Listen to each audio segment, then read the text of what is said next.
Welcome to the bookstore. Welcome, my fellow Thank wise you. guys. It's a fabulous Yeah, bookstore. thank you for hosting I'm not us. saying a word. Thank you. Thank you for finally letting me come in the door. Yes, right. You came in the Yes. back, didn't you? Yeah. So NPR. who's got some news? Somebody's got I got some some news. news. I got some news. News. Okay, so I went back for my 3-month checkup Yeah. with Dana Farber.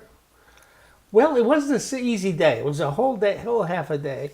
But you know, this is I've extolled the virtues of this whole program that I was in for bladder cancer, and In case you weren't paying attention to last Season year's one. episode. Yeah. yeah, which I didn't see it Yeah. myself. But I read Anyway. about it in the Daily Bladder. The Daily Hoop. Bladder. Yeah. So I got there and for my 3-month checkup because I finished my radiation therapy and my chemo on the 2nd of February. And so 3 months later I go back for the and I can't do that. That was a microphone. No, don't do that.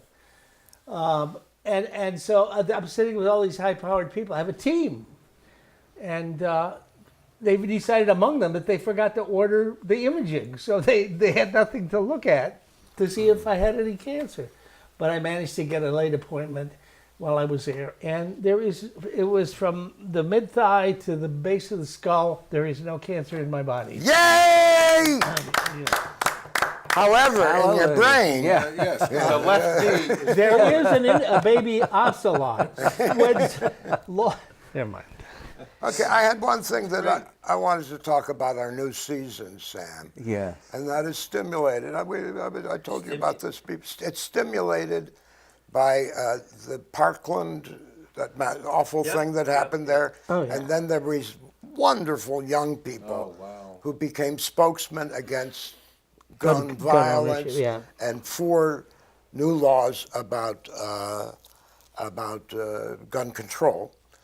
And then people on the right wing said, and one of the boys is very good looking and very articulate, Hogs or Boggs or something. I know which one you mean, yeah. And one of the young women has a crew cut and I think a Hispanic name, and she's a very magnetic personality. So the right wing decided that they weren't real kids from the high school. They were, and you told me what they were called? crisis actors. They call Crisis actors. Now, I've heard rumors around Great Barrington that we are not really old guys. it. It's true. That No, we, we're just crisis actors. we're just Crisis Crisis actor. crisis. Playing the And part. I wanted to dispel that rumor. But we Before have to leave our pants on. But I'm willing, kind of to lead this way. My uppers are in the shop. I'll have them ready Tuesday. I keep telling you.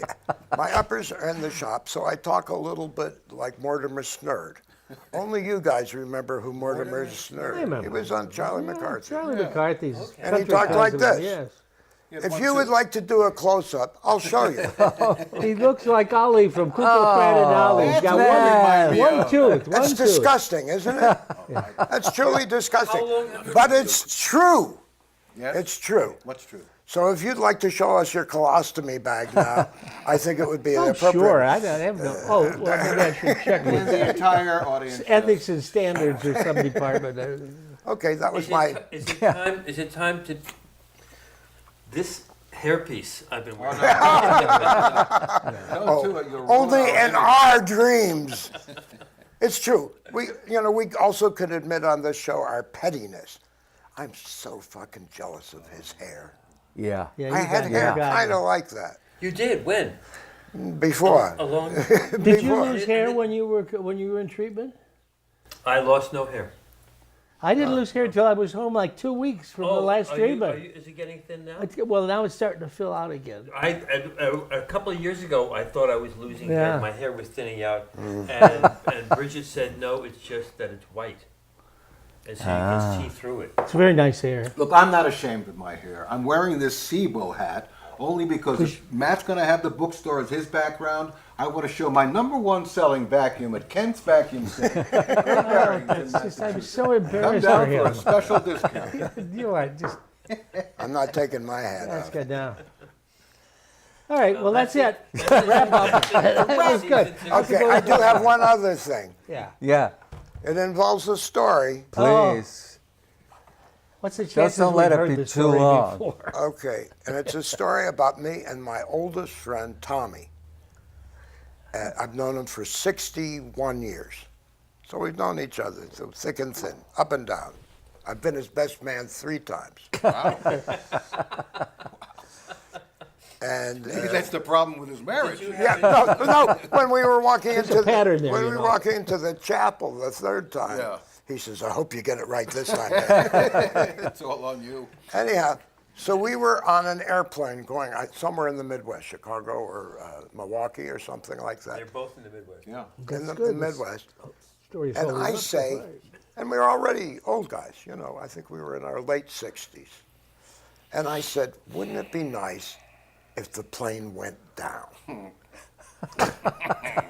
And that it would be just a nice, clean, you know, you don't have to have a lot of people hanging around the bed saying, oh, Nice things. poor Does he look dad, good? yeah, Yeah. are you comfortable? But Milwaukee, really? You know, you don't have to go through all the Sturm and Drang.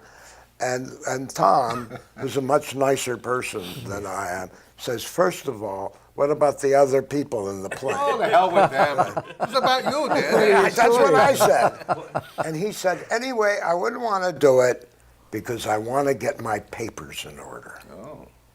And I said, what? And you're in his 60s. We're 60, I think we were, it was right after one of our books came out, so it must have been Is he 68. pedigreed, or is that those kind of papers? What book? What? No, he did. Oh, I did find out. He didn't mean will, insurance. He didn't mean that kind of paperwork.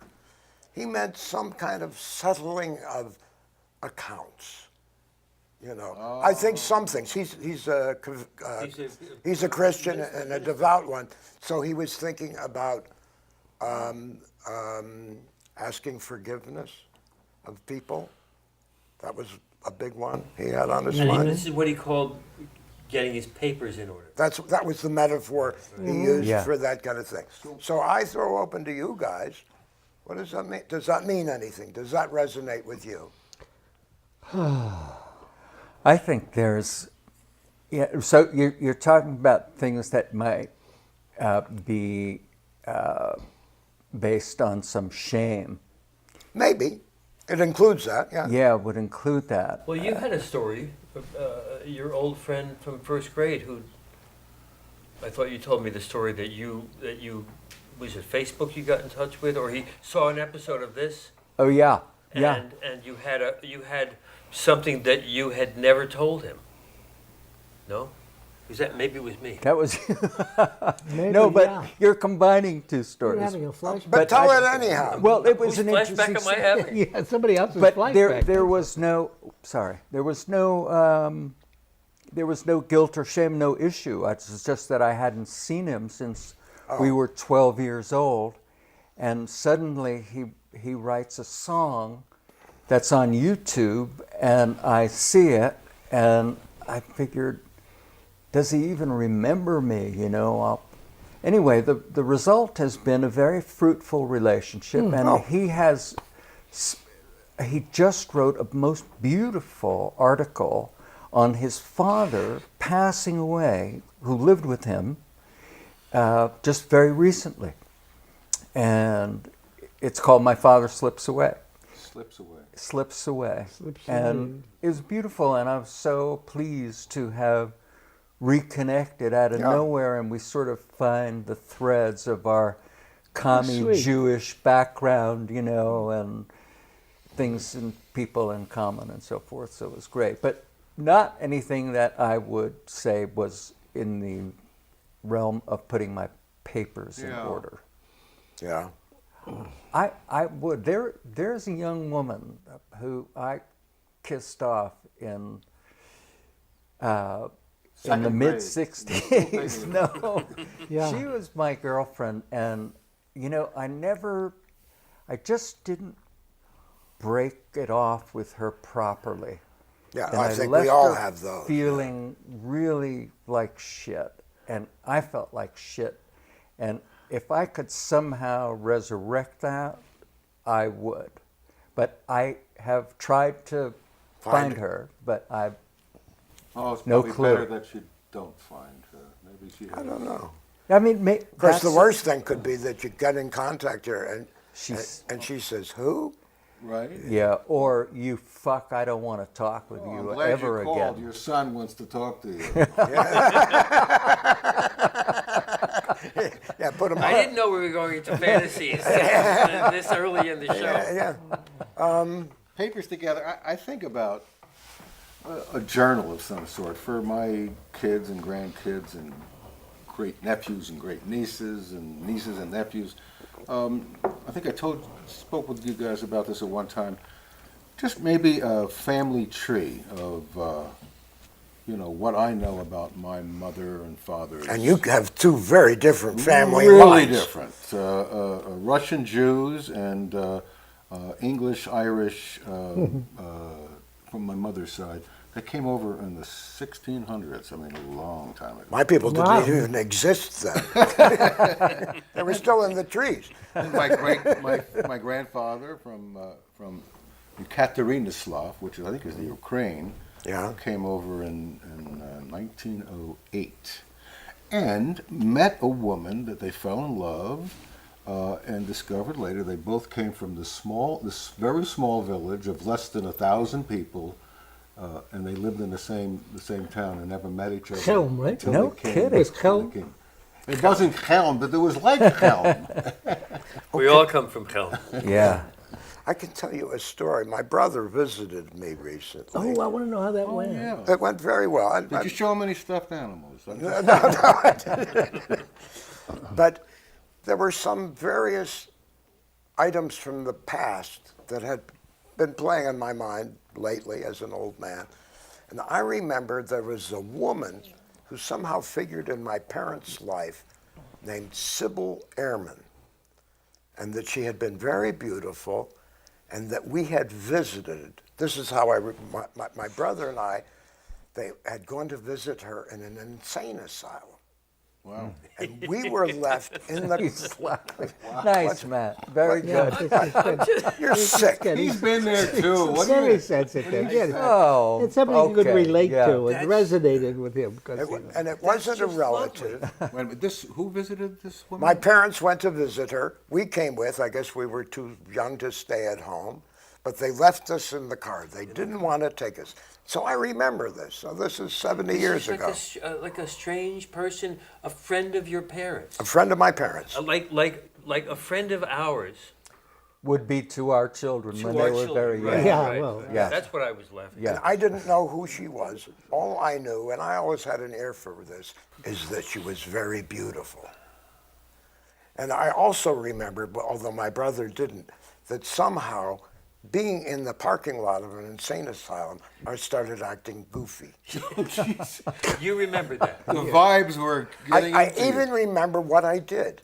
There was a popular song, I think it was Gene Autry at the time, called Clear, Clean Water. Yeah. You remember The that? Lives. That's Sons of the Pioneers. Sons of- Roy Rogers. It was written by the Sons, but it was Yeah. So I was, Bob Dylan. 7 or 8, Nolan. I guess. Well, no, 8, because we were in Andover at that point. And I started going, clear, clean water! And my brother kept saying, stop that, stop that. You just broke the speaker. My brother didn't remember my acting crazy. But But did he you remember it? He remembered who Sybil Ehrman was Wow. and what her story was. I had no idea. He's older. Your brother's older. 3 years older. Sure. Did he share it with you? What's What he the did? story? Yeah. And the story was, after the war, during the war, she had come here from Germany, Austria, something. She was Jewish. And she had fallen in love with an American. And they had had a wonderful romance. And beautiful romance. I think they may perhaps have gotten married. And then the war was over, and it turned out this guy's wife had survived a concentration camp Oh boy. and came back to America, and came to America.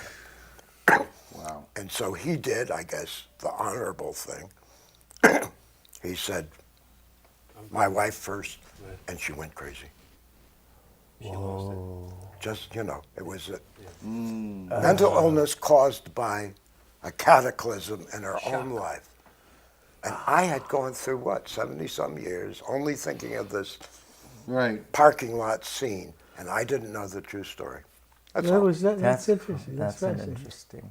There's been movies made about that. Yeah. Yeah, yeah. We have one of those people at our family next to my grandfather, who I didn't know because he divorced. My grandmother divorced him early on, and his replacement, my step grandfather, I love dearly. He's the one who taught me to swear and to fish and do all the important things.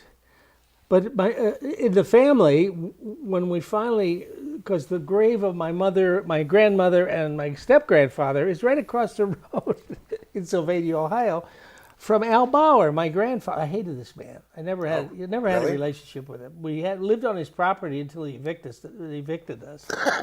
Really? But he was a crook. He was a crook. I still have his gun from Prohibition. He was a bootlegger until one day he was at the Detroit River waiting for the boat to come over from Windsor. With the And booze? these people pulled up. They all had rifles and handguns and that. They said, "We're from Detroit." It was the Purple Gang from Detroit. I don't know if you ever heard of the Purple Gang. No, I didn't. They were to Detroit what Capone was to Chicago. And anyway, this Minnie Kaminsky is buried next to Al Bauer. And nobody knows who Minnie Kaminsky was. Kaminsky. Yeah. And I love that name. I've looked Yeah. it up. I was trying to, probably Jewish. Could be Probably Jewish. could be, or just Russian, yeah. Anyway, that's all I have to contribute to this. I'm sorry. I'm going to take a nap now. No.